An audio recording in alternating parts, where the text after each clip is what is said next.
Tonight, on First at 9 this Saturday, the 8th of November 2025. Decisive debate. Parliament heats up over 12.5 billion rupees set aside to procure vehicles for the government. Opposition disparages the government's lackluster efforts to sign the EDCA agreement. Turning point. The Ceylon Chamber of Commerce lauds Budget 2026 as a turning point towards stability and investor confidence. Mixed reactions. Election pledge to graduates still undelivered, asserts opposition leader. Trade unions divided over 2026 budget proposals. Persisting horrors. Another shooting rocks Kotahena. Maldivian police arrest 6 fishermen over drug trafficking. Kalin baby so rupial 90කට. Kalin baby podi හැමෝටමයි. From Derana, this is Derana First at 9.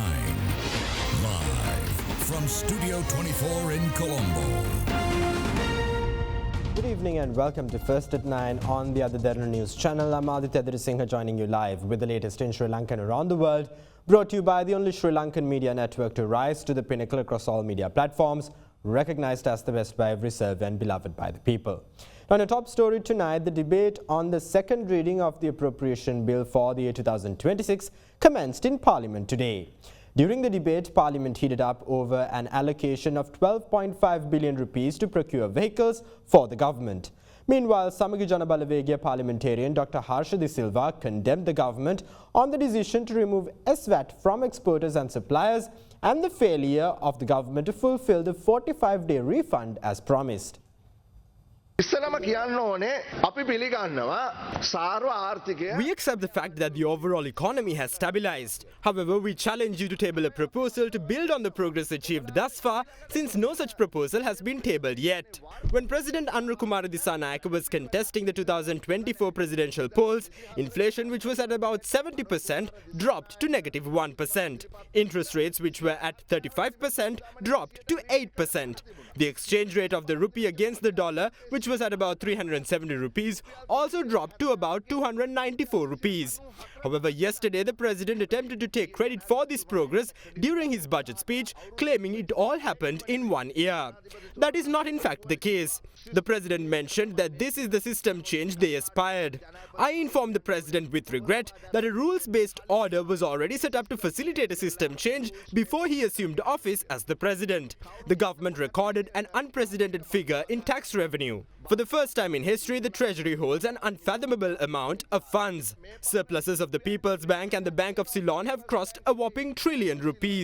They pledge to not collect paid tax from those who receive a monthly salary of 200,000 rupees. I must question the president as to why the government can't provide tax relief considering the ample tax proceeds with the Treasury already.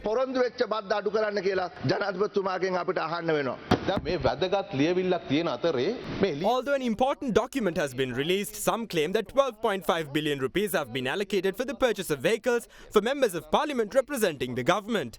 That is in fact a lie. Usually local government bodies and the state sector at large require around 2,500 to 2,700 vehicles.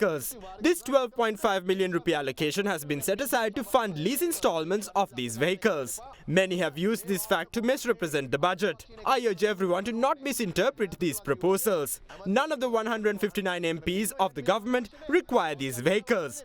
As the president revealed, cabinet and state ministers are in fact using some vehicles. They don't need other vehicles. Vehicles will only be provided to those who actually need it.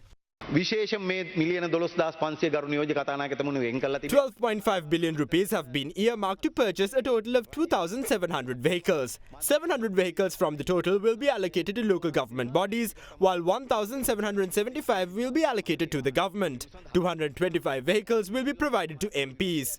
The vehicles will be procured on lease. We urge the opposition to not raise concerns pertaining to the fifth budget at the reading of the second budget. You will run out of concerns to raise when the fifth budget is presented in Parliament. The 2025 budget tabled by the President allocated 4 billion rupees to develop roads and bridges of rural Sri Lanka. However, only 272 million rupees of the total have been actually utilized for the purpose. 93% of the funds have been returned to the Treasury. The President and his government keep bringing up the digital economy at every possible occasion. 183 million rupees were set aside for this endeavour during the last budget. Therefore, progress corresponding to only 0.1% has been achieved. 99% of the funds have been returned. This is the progress of the 2025 budget. If plans for 2027 are not implemented at least now, there will be no point to these debates. This is the reality of the 2025 budget. Voters chose the JVP not over economic concerns. They were aware that you are not competent enough to drive the economy. This is why you obey the IMF.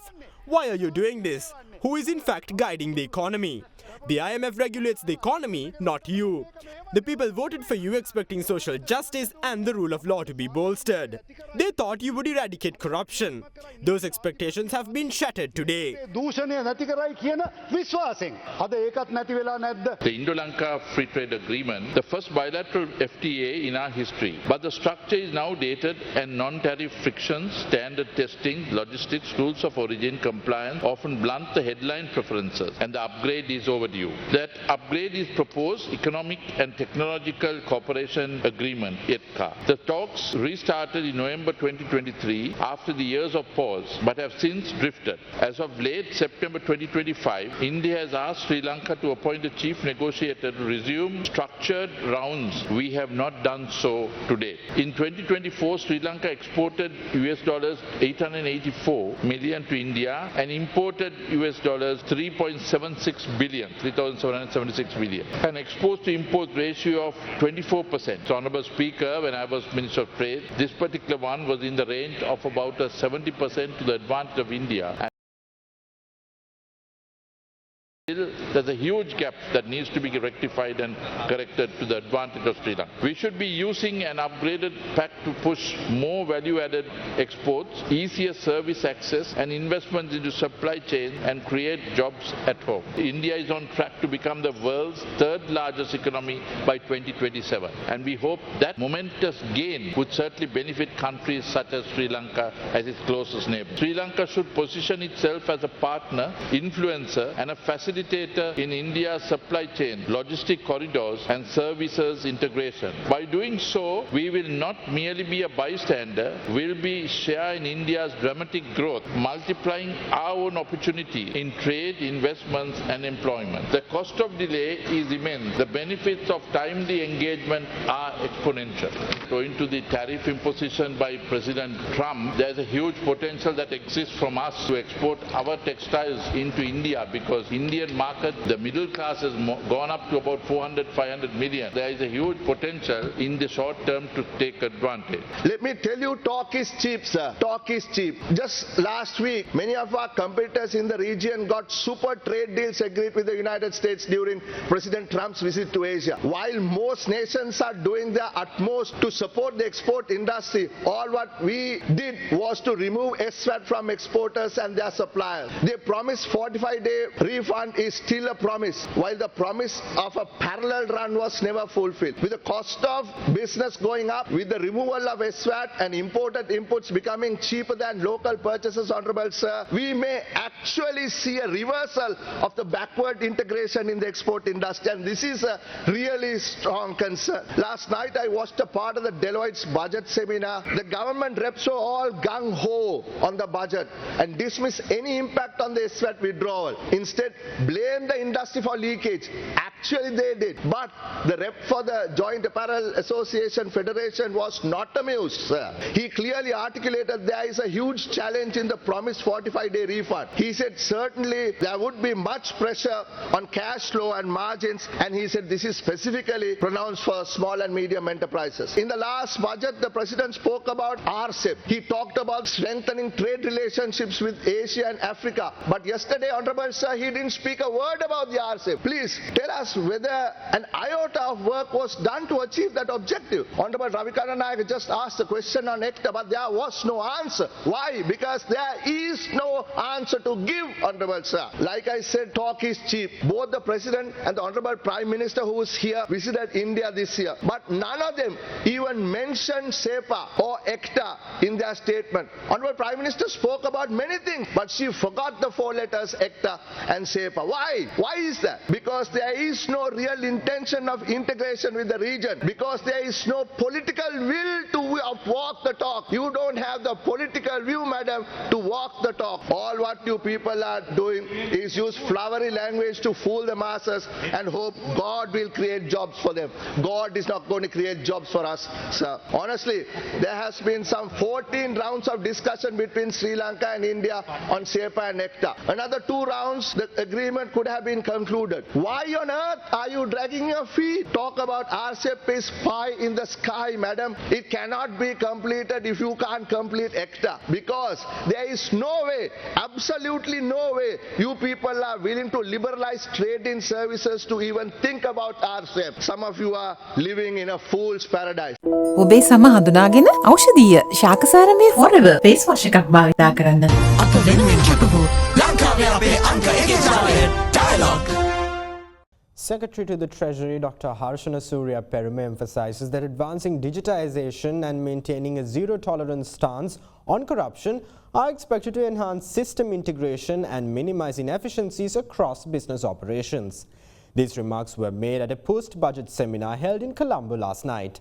Also in attendance, Chairman of the Ceylon Chamber of Commerce, Krishan Balendran, described Budget 2026 as a key turning point that could usher in a new era of sustained low inflation, stable interest rates and renewed investor confidence.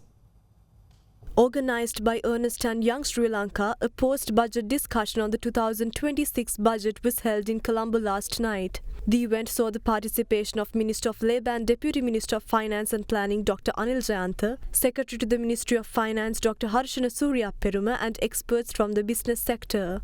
There is confidence that for the first time after a very long time, we may actually see low inflation and low interest rates sustained over a period of time. And with time, as the private sector gets the confidence that this is here to stay, it will be a game changer. The most important factor here in the budget was we have continued the discipline. And with that discipline, you're going to see a game changer for the private sector. We confidently say that we have been maintaining clean politics. When we prepare this particular budget also, we have followed these principles and maintaining this clean politics. Number 2 is the quantitative and qualitative perspective.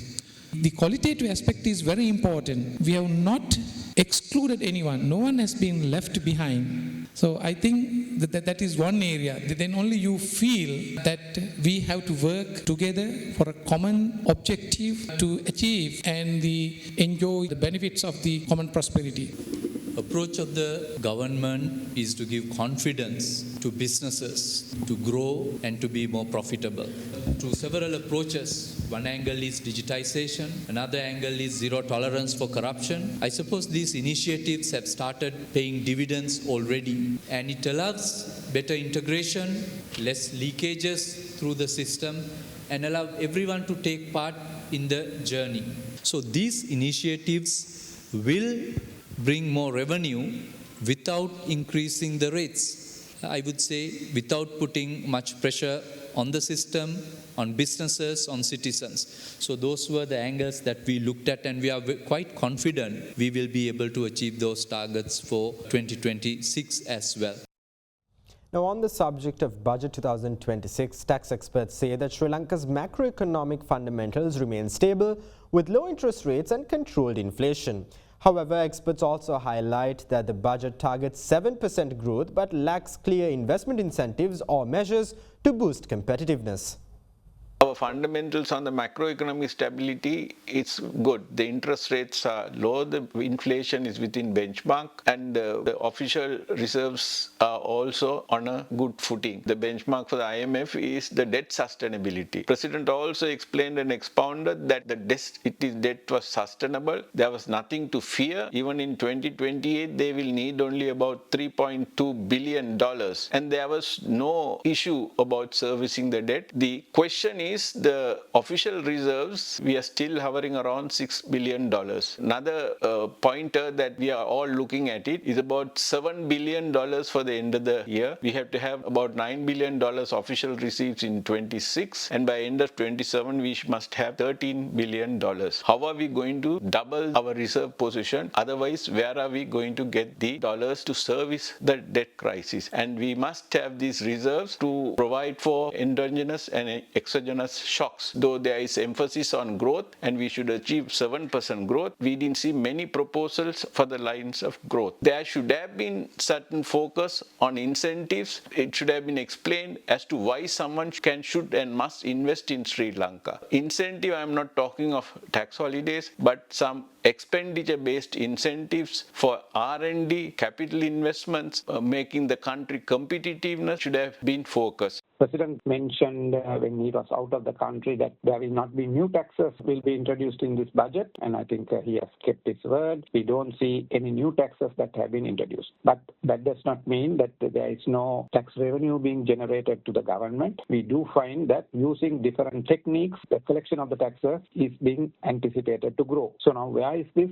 growth of taxes coming? It is from reforms that are being introduced with regard to the, I would say, mainly to the VAT and the Social Security contribution. As we all know, at present, who is liable to pay VAT, who is liable to pay Social Security contribution levy. Both parties have a liable threshold of 60 million. In other words, a person who has more than 60 million a year is only liable to pay VAT and Social Security contribution levy. So now what is happening here is that the liable threshold of 60 million is coming down to 36 million. In other words, 3 million a month. So because of that, there will be new taxpayers that will be getting into the indirect tax system. It's not the direct, it's the indirect tax system that is getting broadened. So there is a broad basing of the tax base taking place, and from that there will be additional revenue that will come, though there are no new taxes. There are pluses which we could see. One is mainly the financial discipline, digitalization, and also social welfare of the people.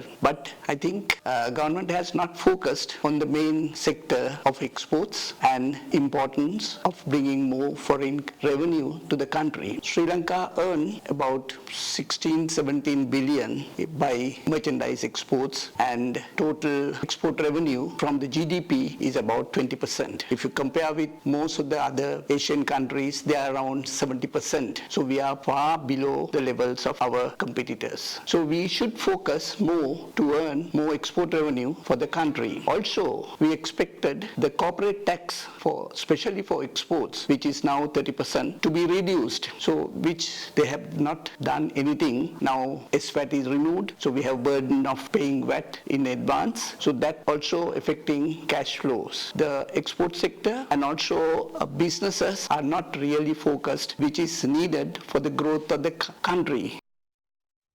Meanwhile, trade unions were split on their opinions regarding Budget 2026, with some hailing certain budget proposals with open arms, while others disparaged them. Notably, the Government Medical Officers Association stressed on the need to update the cadre requirement of doctors and specialist doctors across all hospitals island-wide. In 2024, we toiled hard to remove all discrepancies and secure the remaining two-thirds of the salary as recommended by the Subodhini Committee. Not only have the authorities remained silent over the matter, they have also censored all discourse on it too. The President also vowed to set up a commission to look into matters concerning salaries and pensions. This commission is only an attempt to waste time. In 2025, 5.635 billion rupees were set aside for agriculture insurance schemes. However, only 3.25 billion rupees have been allocated for the same purpose through the 2026 budget. What we observed is that the government has disregarded the essential and proposed the non-essential through this budget. The authorities have not updated the number of specialists and doctors required to staff hospitals across the island since 2000. 2015. It is indeed very refreshing to hear that 75,000 individuals will be hired to the state sector. The President, through his speech, vowed to never deviate from official guidelines when hiring the new recruits. We are indeed very pleased by this budget. Opposition leader Sajith Premadasa called on the government to make good on a key NPP election pledge and provide employment to 35,000 unemployed graduates. Speaking to all Sri Lankans through a special address, the opposition leader claims that it is still not too late to make room for this purpose through Budget 2026. Before assuming office, President Derana promised to guarantee employment to 35,000 graduates, highlighting it as a key election pledge. Page 72 of the NPP election manifesto, named A Thriving Nation, A Beautiful Life, clearly outlines this promise. We asked the President why he decided to deceive these graduates the way he did.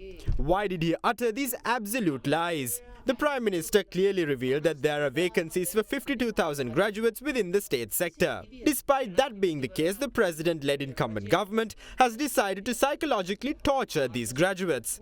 We urge the President to refrain from doing so.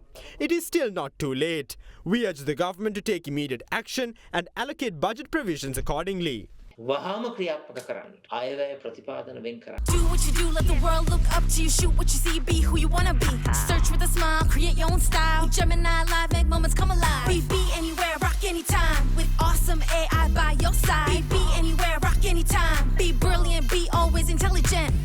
Download fast, stream it all night. One tap, move, everything feel right. Snap it clean, edit like a pro. Smarter with Gemini, let the magic flow. Introducing Samsung Galaxy A17 5G. The power to be always intelligent.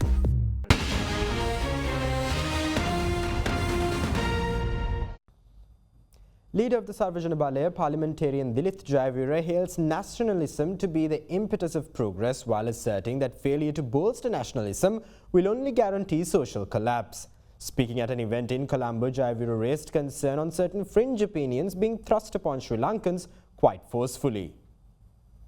Sri Shakya Singha Bhimani Mahotsava 2025, organised by the Sri Shakya Singha Foundation, was held at BMICH recently. The event saw the attendance of distinguished guests, including the leader of Sarvajana Balaya, parliamentarian Dilith Jayavira. The event celebrated several Sri Lankans who have rendered a remarkable service to the nation. Dilith Jayavira මැතිතුමන්ට විශේෂ තිලිනය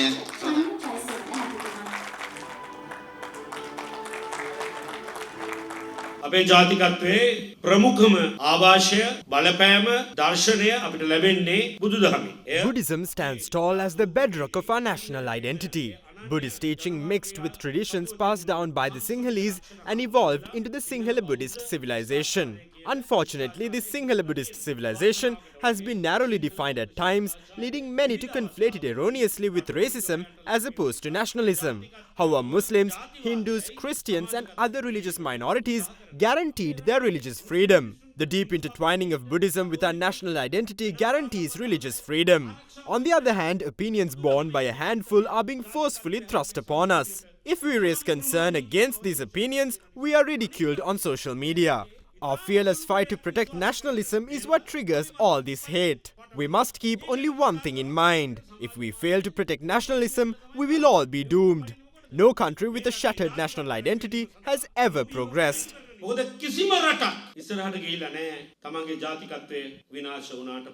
Now, Archbishop of Colombo, His Eminence Malcolm Cardinal Ranjith, denounces what he called attempts to destroy the country's culture and civility with state endorsement. The Cardinal made this statement after claiming that grade 6 students would receive sex education through the new education reforms due to be implemented next year. St. Stephen's Church in Meerigama Gampaha was reopened following renovation under the patronage of Archbishop of Colombo, His Eminence Malcolm Cardinal Ranjith, this morning. දැන් පුඩා දරුවන්ට 6වෙනි වසරේ. Reportedly, a new course is being formulated to provide sex education to grade 6 students. Teachers are being trained for this purpose and seminars are also held. Is this education? What is this? Parents are responsible for teaching children these matters at the correct age. Parents should be knowledgeable about how certain things should be explained to children when they are stepping into their youth. Apparently, children are also being taught about homosexuality and birth control. International organizations that are eyeing the downfall of our country are behind these measures. A master plan to mislead children is being implemented through the government and the Education Ministry, funded by the United Nations Population Fund. The lessons are said to be taught in school from January 27th onwards. They are attempting to ruin our children. They are attempting to instill values of the Western world in Sri Lanka. Do not teach these unethical subjects to our children. We will denounce such actions from the Education Ministry if they are attempting to mislead our children. How does an ethical government allow such actions? We cannot let our culture and civility be destroyed. I don't know if the president is aware of these matters. However, I urge him to not allow any officials to make such changes to the system as they please. කරුණා කරලා මේ දේවල් ඔය අමාත්‍යංශවල නිලධාරීන්ට ඕන විදියට හරවන්න ඉඩ දෙන්න එපා.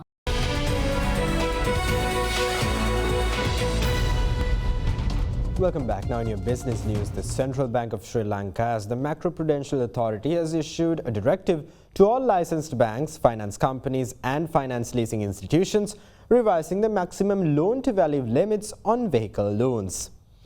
With effect from today, the CBSL has revised the maximum LTV ratio for commercial vehicles to 70% and for private vehicles to 90%, rather 50%. In July, the CBSL had set the maximum LTV ratios for leasing facilities at 80% from commercial vehicles, 60% for private vehicles, 50% for three-wheelers and 70% for other vehicles. However, while the LTV ratios were previously presented under 4 categories in July, the latest revision has consolidated them into 2 main categories. Now, Minister of Foreign Affairs, Foreign Employment and Tourism Vijay Herat met with CEO of GTN Global and his team recently. Taking to X, Minister Vijay Herat says he appraised them of enormous investment opportunities available in Sri Lanka and invited to invest in fields of AI technology, aquaculture and wellness tourism in Sri Lanka. GTN is known as a global fintech holding, broker-dealer and capital market service licensors in multiple jurisdictions through its subsidiaries. That's all the news we have for you tonight. Thank you. Have a great night.